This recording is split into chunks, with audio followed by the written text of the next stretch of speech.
We have been rounding up candidates in the citywide election, which is less than a month away now, and early voting is almost upon us as well.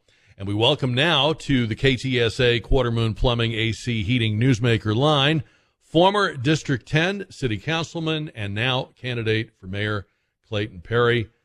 Clayton Perry, welcome back to the show. Good afternoon to you. Well, thank you very much, Jack. It's good to be back. Absolutely. I have to say, of all the candidates in this mayor's race, and there's dozens and dozens of them, you probably have the highest name recognition. I mean, everybody's heard of you. Is that a good start, or is that an issue in itself, or what? How does that work for you? No, it works perfectly, Jack. And yes, I do have the name recognition across town, and I'm doing what I need to do now to increase that name recognition. I mean, I've got signs out all over the place. I actually got digital billboards out there right now. And of course, all this social media stuff that I'm going real heavy with that as well. And you know what? I'm doing a lot of the old-fashioned stuff. I'm making personal phone calls across the city. So I'm doing everything I can to get my name out there and what I'm wanting to do. And it's working. It is working. I'm happy about what's going on right now. I know that you took time away from politics and the public spotlight after what happened about 2.5 years ago. What were you doing? I think people would like to know, like curiosity-wise, what were you doing during those many months that we didn't hear anything from you or about you, and how does that go into your outlook now? Well, I didn't crawl in a hole. I stayed out there. I stayed engaged. I joined a bunch of different associations around town, and what I did, I stayed up to date on what was happening in the city. And what I would do is go out into these different organizations, and I would give them city updates on what's going on in their city council, because during the last election, there's a lot of attention given to national politics and state politics, but you know what really affects you the most is right here in your backyard in San Antonio. So I stayed up to date with all of that, what was going on, and I would go out and talk to people about that to raise their awareness about what's happening within their own city here. And it really worked, and that's what kept me engaged in the community, and getting out there in front of people and keeping my name out there. So yes, I was very engaged during that time, and still Let's engaged. talk about that very thing. Let's talk about that very thing, because I'm glad you brought that up. I mean, for you to make a runoff or win this election, you would need what they call those low propensity local voters who are very interested in Donald Trump, very interested in what's on Fox News and on KTSA about national politics, but don't take the same level of interest in community politics that leftists do. I mean, you got to admit, the socialists, the leftists, the progressives on city council, they go to the meetings, they walk the blocks, they're into all this stuff, right? And for you to win, you've got to convert people who take a national political interest into what you just said, convince them that actually these local elections are the ones that matter the most. How do you do that? Well, it's taking those things that matter most to people in town, and it's the same things that I ran on 3 times for city council and was very successful in all 3 of those races. And it's crime, the safety and security, our infrastructure, and taxes.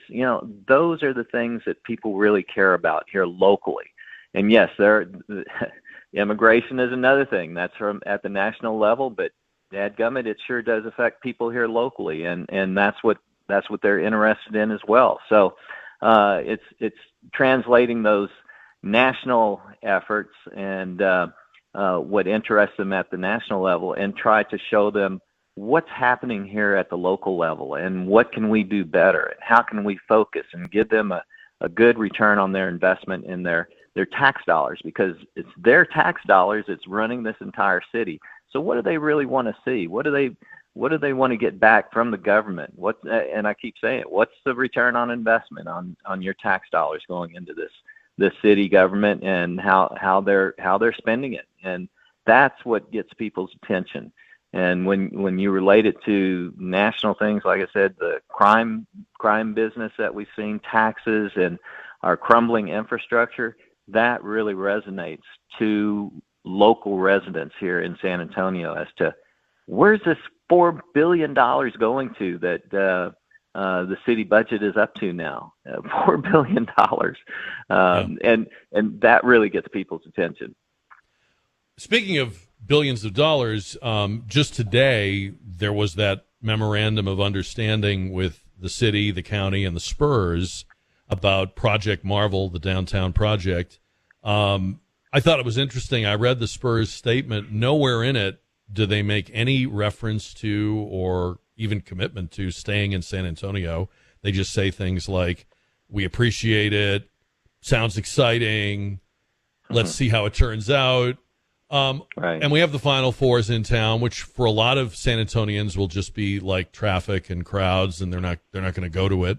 So how would you as mayor approach this huge transformation of downtown and the money and convince people, or would you even try to convince people that this is important to them?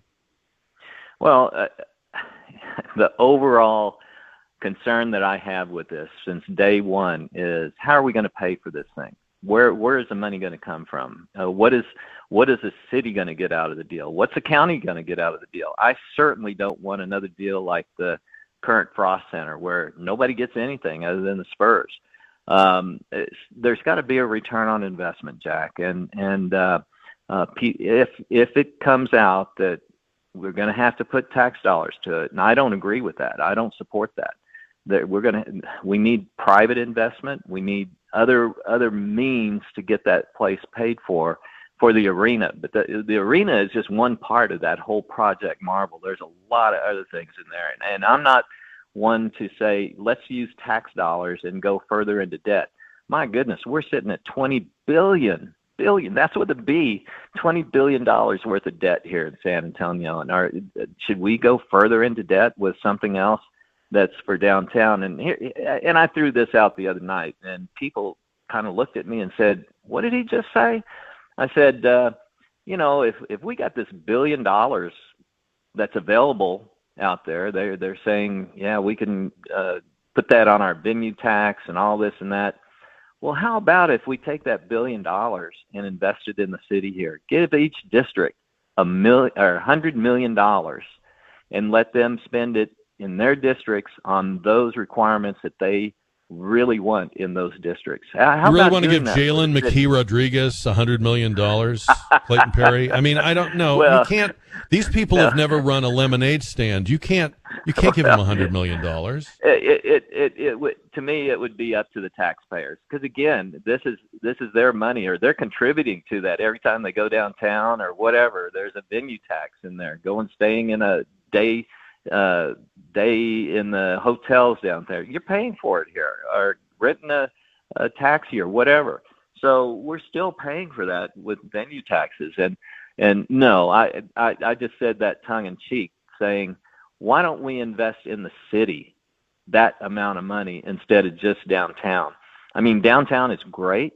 I think that would be fantastic on this whole transformation. But again, let's not add to our debt. My goodness, we keep saying we're the 7th largest city in the United States, but then they say, but we're the poorest large city in the United States.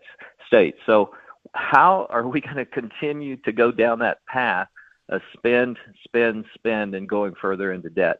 We got to work on that debt. I mean, that's not even counting the $4 billion that we have sitting out there in deferred maintenance and repair to our infrastructure. That's our buildings, that's our parks, that's our streets, sidewalks, drainage, all of that together. So we've got a dadgum big bill out there that we need to concentrate on first before we go launch off into creating more debt.